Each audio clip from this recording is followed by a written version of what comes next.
This is Lisa Miller and Associates, Florida Insurance Roundup, your podcast on the people, issues, and regulations shaping Florida's insurance market.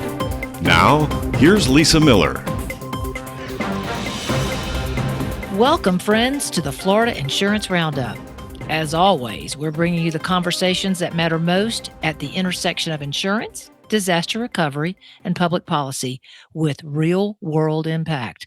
Today, we're diving into a major shift in housing and insurance public policy coming out of the Federal Housing and Finance Administration through its government-sponsored enterprises, GSEs, known as Fannie and Freddie Mac.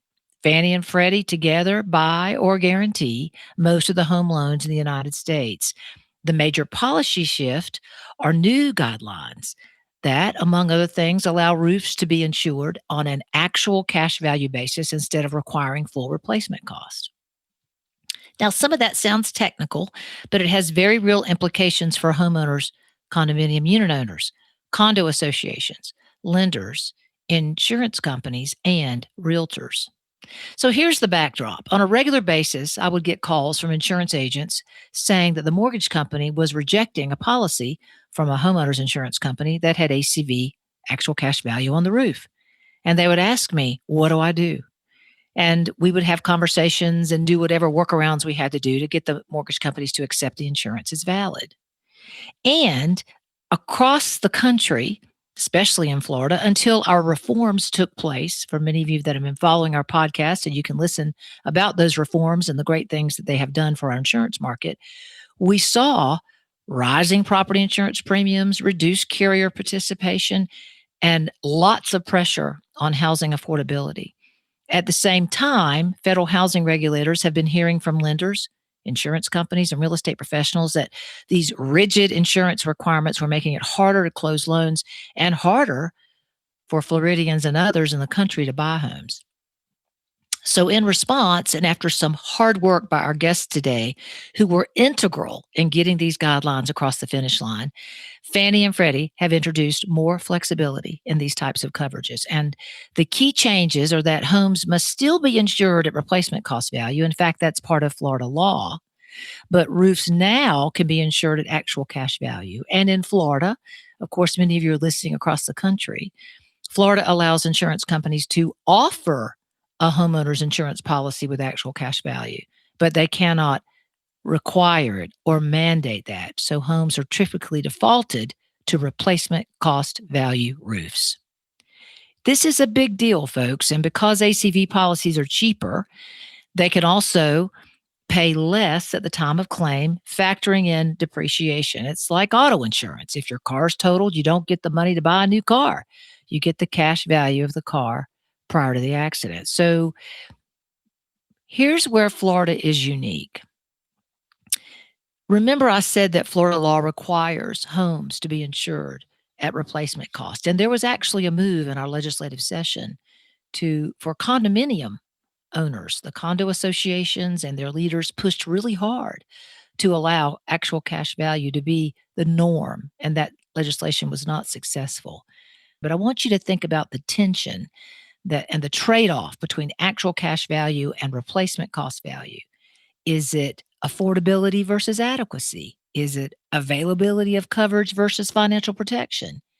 Or is it flexibility or is it consumer risk?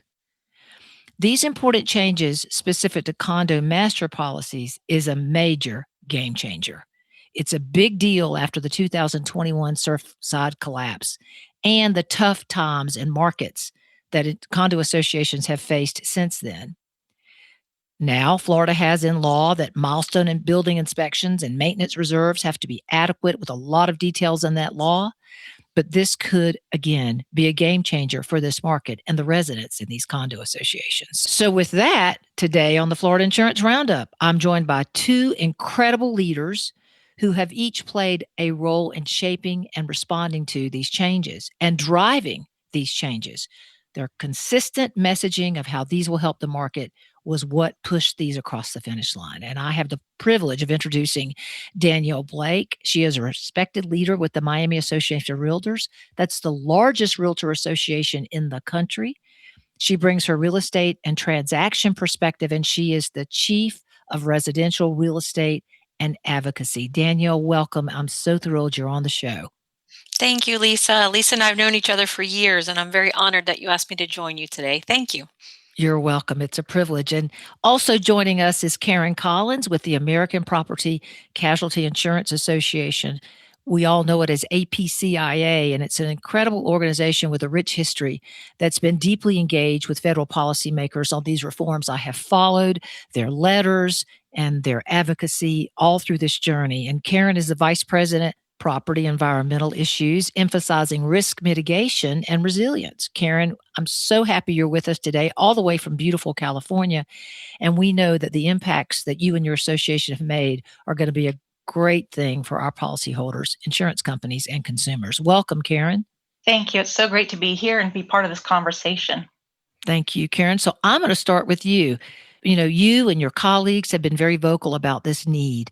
And the biggest change in these insurance rules by Fannie and Freddie is that roofs can now be insured at actual cash value, and the rest of the home, of course, would be insured at replacement cost. But there's other changes too, and I'd love you to help us understand the effect on condo associations, condo unit owners.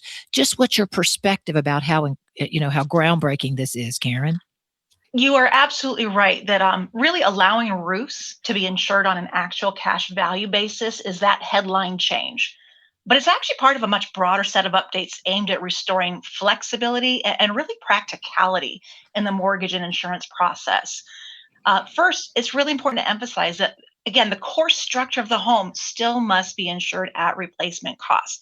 That protection remains intact.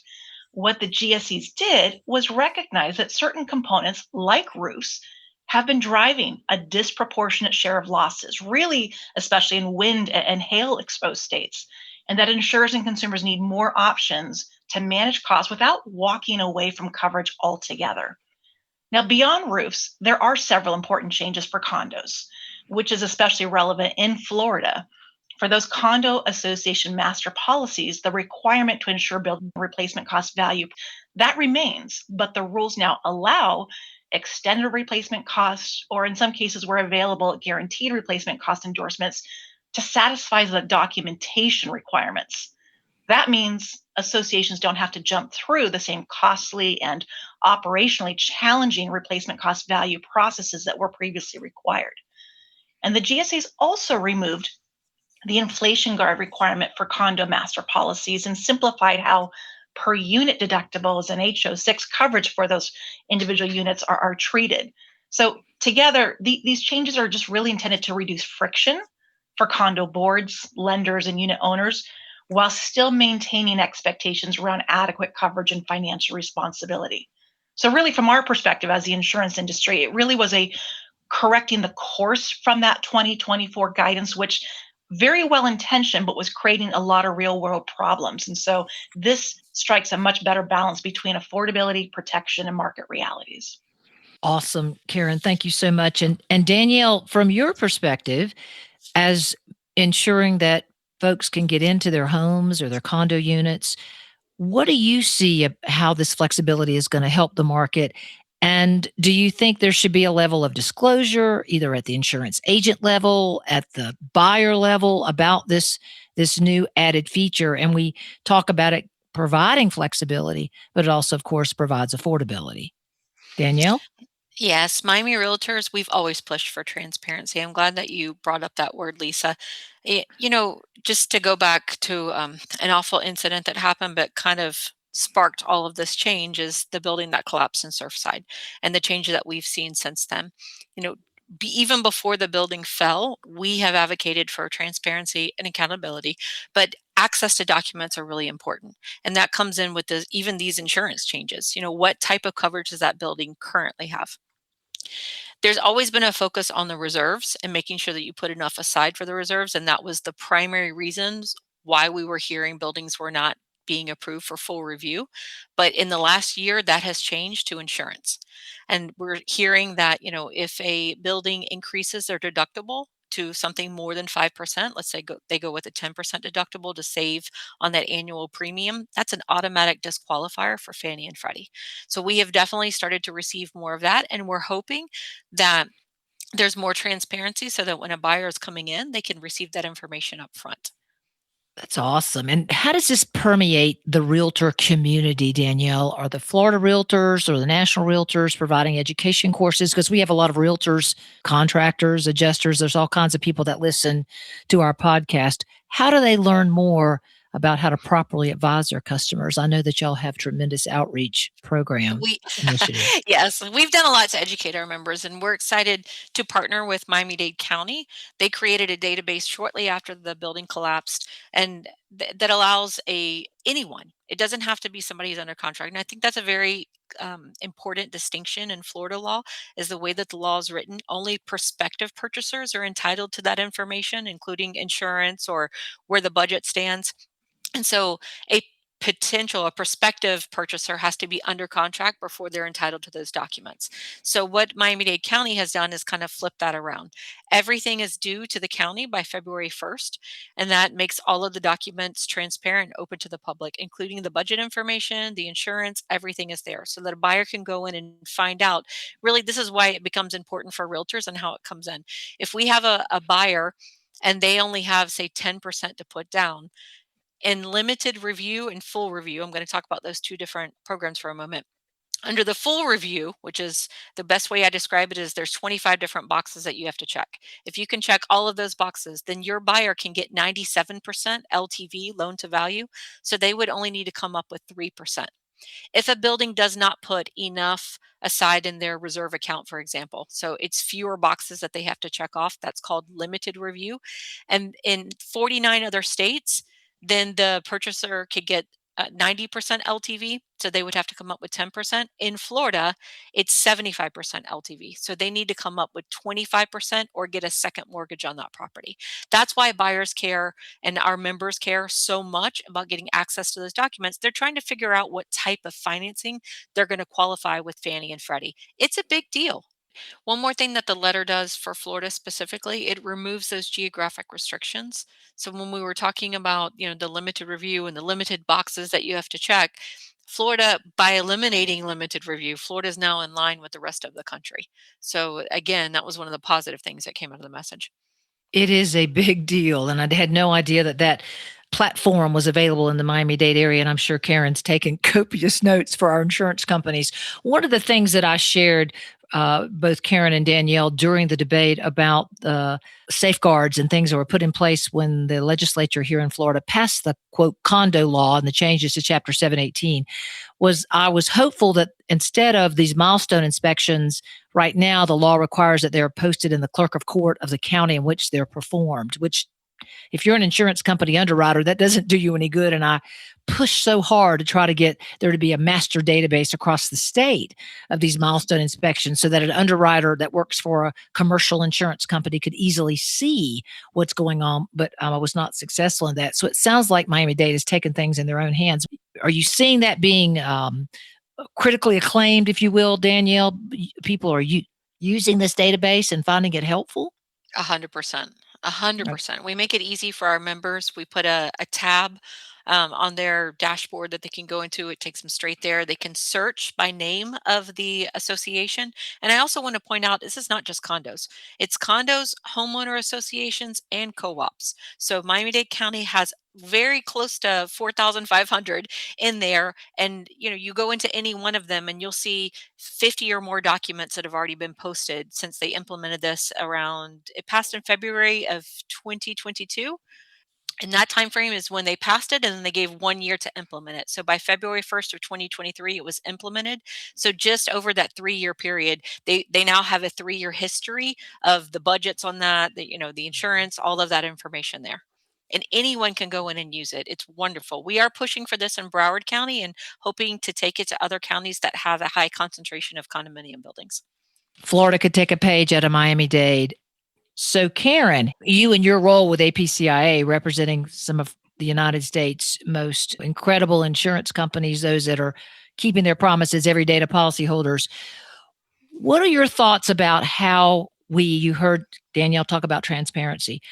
What should we be doing as an industry to make sure that our policyholders know that they're basically self-insuring for the rest of what they need to replace their roof? And I've had both sides of the aisle come to me and say This is horrible for consumers. It's going to expose agents to errors and omissions claim. And I've had those say, hallelujah, pass the bacon, because I can now help customers who just need a little extra lift in getting their policy. What are your thoughts about that, Karen?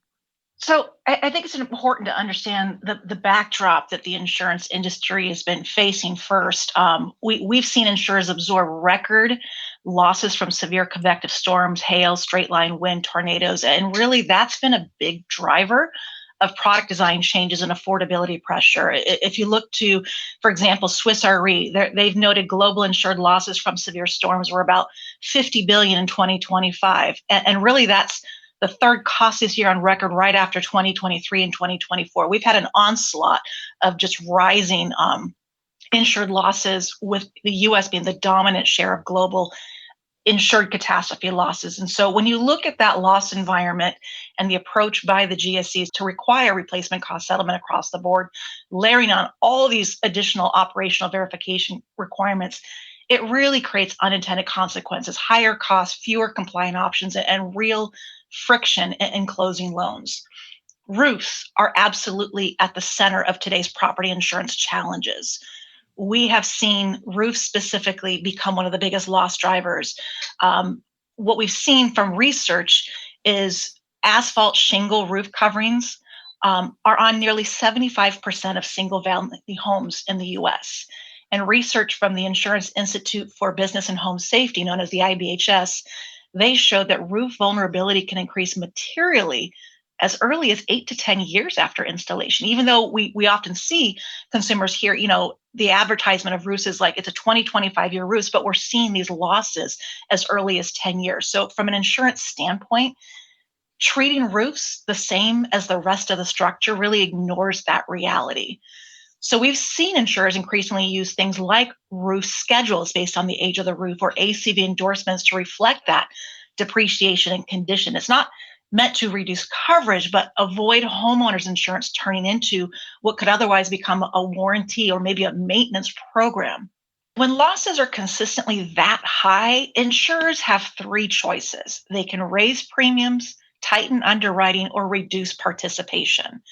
So in allowing ACV settlement for roofs and acknowledging that for some other items also often settled on ACV, like personal property or other non-detached structures to the building, this helps align mortgage requirements with how policies are designed in today's market. And that reduces the number of borrowers who get stuck with non-compliant policies or forced into expensive workarounds. It actually lowers the chance that what is well-intended federal rules are inadvertently restricting that availability of workable coverage options.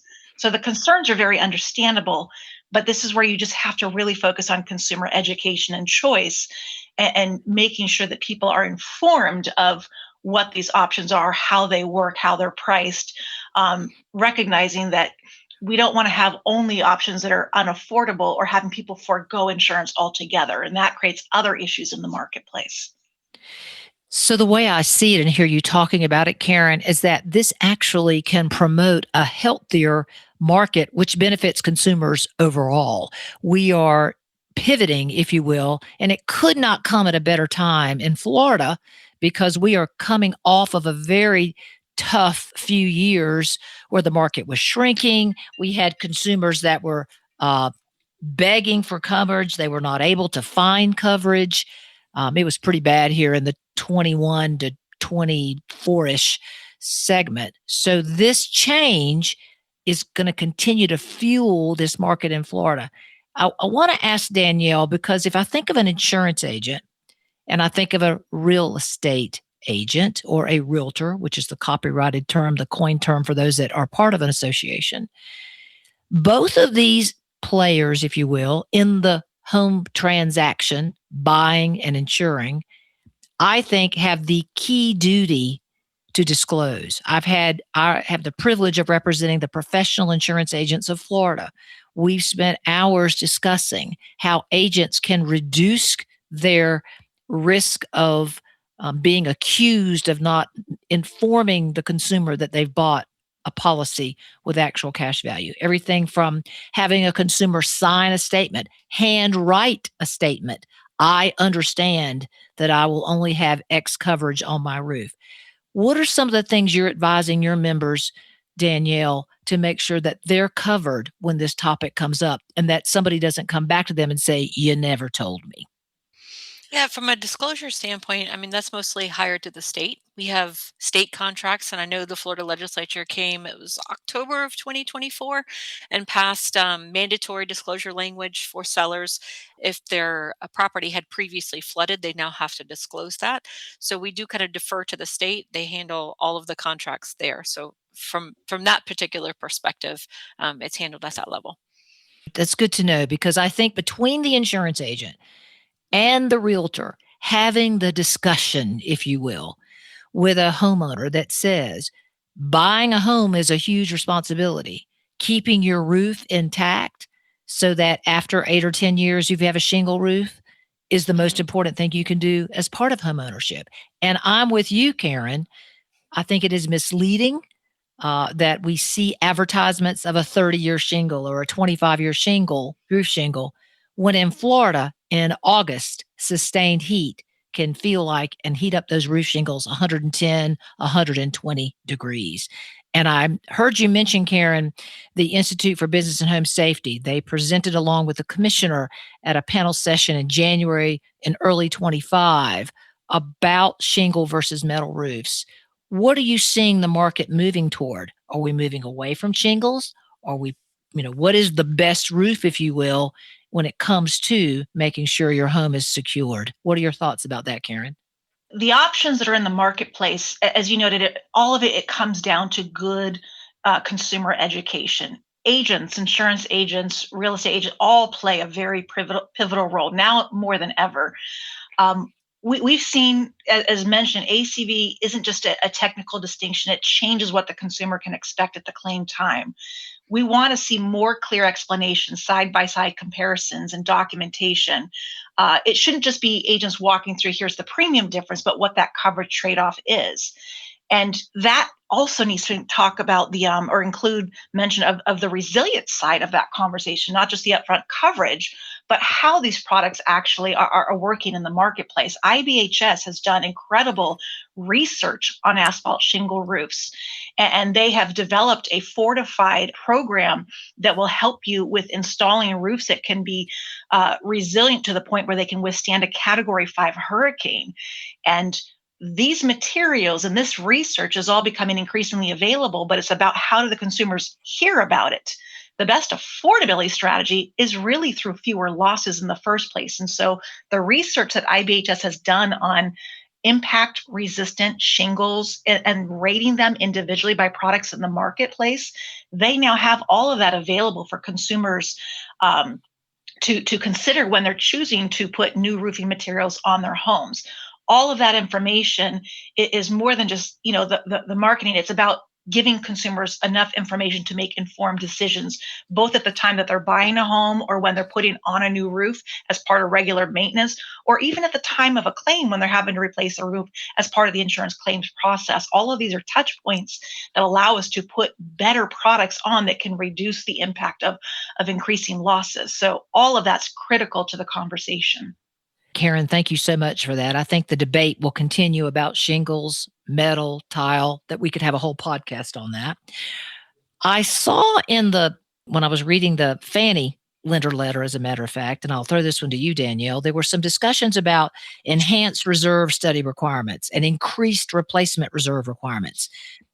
What is your reaction from folks about those particular tightening, I think, of the rules? Did you see those?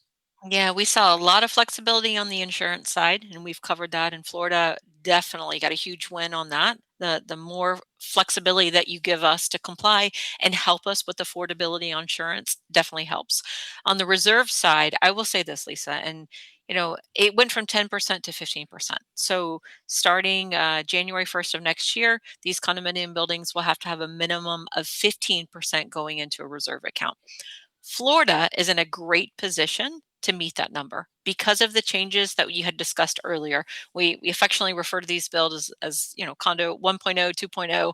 Now we're working on, I guess, condo 5.0 as we roll through the sessions. We didn't have anything this particular session, but we're still waiting on more changes to come through.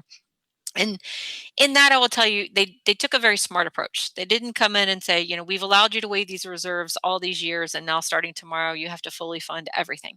They came in and said, we're worried about the constructional components. So you need to fully fund your structural components, and they made a list of those, and you can no longer waive those components. So if you choose not to, put reserve funds aside for your tennis courts or other things, you don't have to fund that. They really focused on those structural components and making it more affordable for buyers.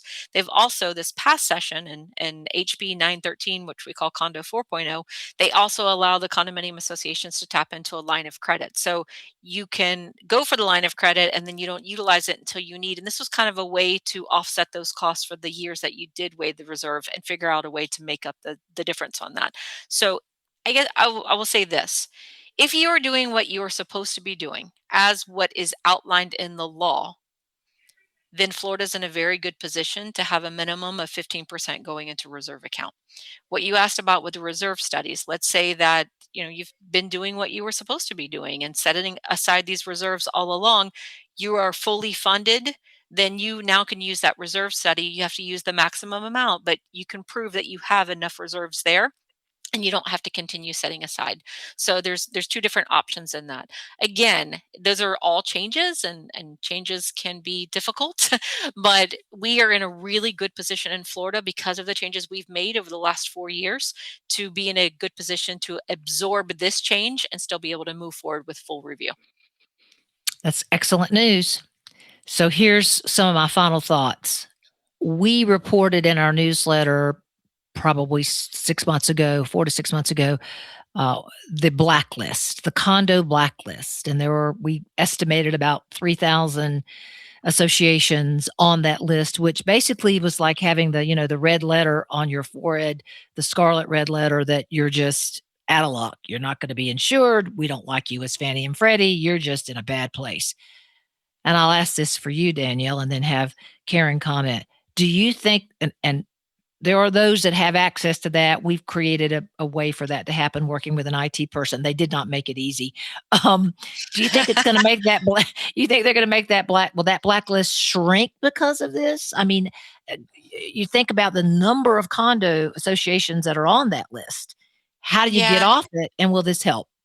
And I think there's some important changes that have occurred, education being the number one step to get there. So knowing what your problems are in, let's see, 2024, at late 2024, Fannie and Freddie both created a way for condo board members to log in. Before only lenders had access to those blacklists. That's why you had trouble getting to it. But now a board member can log in and access and see. So let's say I'm on a board. I log into their database, just look up, Fannie Mae Status Finder is the name of it. I can then register with them and say, I'm a board member of this building and I want to see, what our problems are. And they come in and they say, well, in the past, you didn't have enough insurance. Well, then you can look at the changes and said, hey, in the past, we didn't have enough insurance, but what about with the changes you just made? Do we qualify now?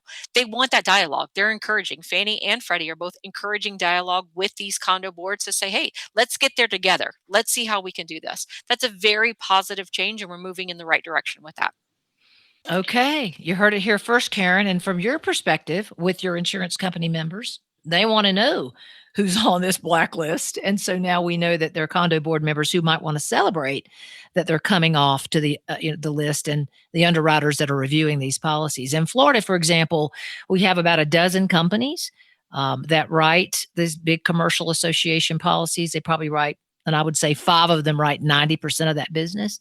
And they're always looking for ways to make sure that they are finding out all the information they possibly can. Karen, any thoughts about how this is going, these changes with Fannie and Freddie, how it's going to advance helping our commercial underwriters and commercial insurance companies provide more coverage, feel more comfortable about the coverage they write? What are your thoughts?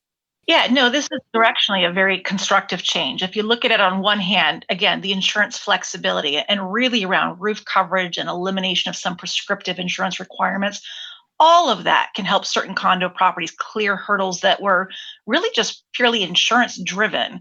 And that could support financeability for projects that otherwise are well maintained and financially sound. At the same time, we saw the GSEs tighten requirements around those reserve studies and replacement reserves, as you mentioned, and that really is intentional. Structural integrity, deferred maintenance, and underfunded reserves, these are all core contributors to that condo challenge in the market that we've seen, especially post Surfside. So those issues shouldn't be masked by looser insurance rules. All that said, I don't know that I would expect a dramatic overnight drop in the blacklist. That's just from my, disconnected vantage point. But over time, I would expect changes could differentiate more clearly between projects that are fundamentally healthy and those that aren't. And that's really a good outcome for consumers, lenders, and insurers alike, because financeability should be really based on real building condition, financial resilience, not just whether an association can navigate a rigid insurance checklist.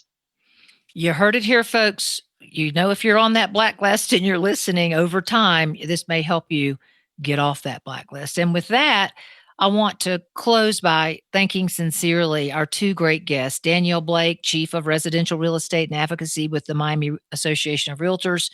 I just appreciate everything you do, Danielle. Over the years, we've worked on many projects together, and yet this is just one more. Your perspective has been awesome. Thank you. Thank you, Lisa.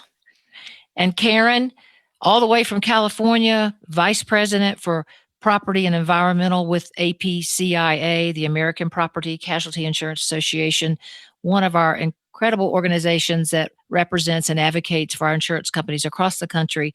Thank you for joining us to explain how these rule changes affect us and for your advocacy getting them across the finish line. Thank you again. Really appreciate the opportunity to be here to really share how aligning housing policy and finance with insurance market realities, it boils down to consumer protection. We want to avoid rules that are unintentionally going to make coverage harder or more expensive to maintain. So this is a good change, and we are very supportive of it and appreciate being able to share some insights on that. Thank you, Karen. And for those of you that have followed our podcast, some of the statistics that I'll tell you now appear in many of our newsletters.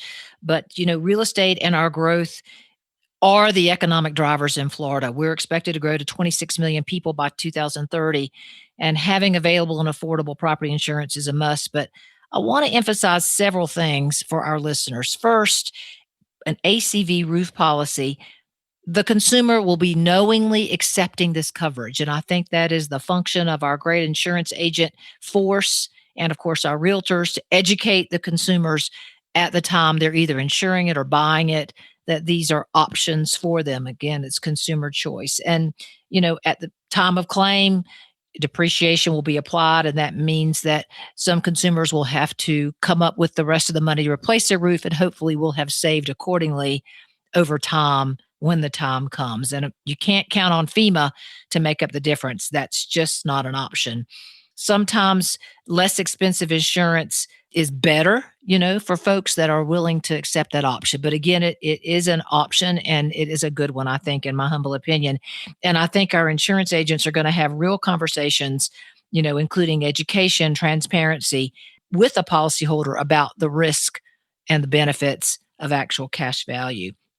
In our podcast show notes, we'll make sure to provide you a synopsis of this conversation and a link to the new Fannie and Freddie insurance rules and any other reference materials that we have discussed. There's a lot to read out there, but it'll get you up to speed. And of course, I always love hearing your perspective. I answer my emails timely, and even more so my phone calls, because I like to hear from you. I often say that I make my living listening to you tell us what's going on in the marketplace, and I'm privileged to do that. What is it that we can do to improve the continual improvement of the property insurance market in Florida? What is it that we're not doing? I talk to legislators on a regular basis. Some of them are strong advocates for the industry, and they have the consumer at the top of the spear, and they recognize that a competitive and vibrant market is what is best for consumers, and choice is at the top of that list. You can call us at 850-388-8002. That's 850-388-8002, and leave a message, and we'll get back to you. And we certainly want to know what your thoughts are about RCV, ACV, and consumers that purchases. If you like this episode and like our podcast, of course, I humbly ask you to share it. We're on LinkedIn, Facebook, and X, and just be sure to follow and stay in the know. And of course, our newsletters, you can sign up for those on our website at lisamillerassociates.com. This is a public service that we've done in my firm for the past 14 years. Every other week, we do a newsletter for those that have subscribed to that, and then it gets forwarded all over the world. I hear from reinsurers and contractors and others, and it's just a privilege to work with so many of you that make it better for consumers in our state when it comes to insurance, real estate, and keeping promises when the storms come. So with that, we're going to bring this to a close, and thank you for allowing us to bridge the intersection of insurance, disaster recovery, and public policy. It has a real-world impact. Stay safe. And until the next time, thank you for listening. This has been Lisa Miller and Associates Florida Insurance Roundup, your podcast on the people, issues, and regulations shaping Florida's insurance market. For more information on today's program, please visit us on the web at www.lisamillerassociates.com.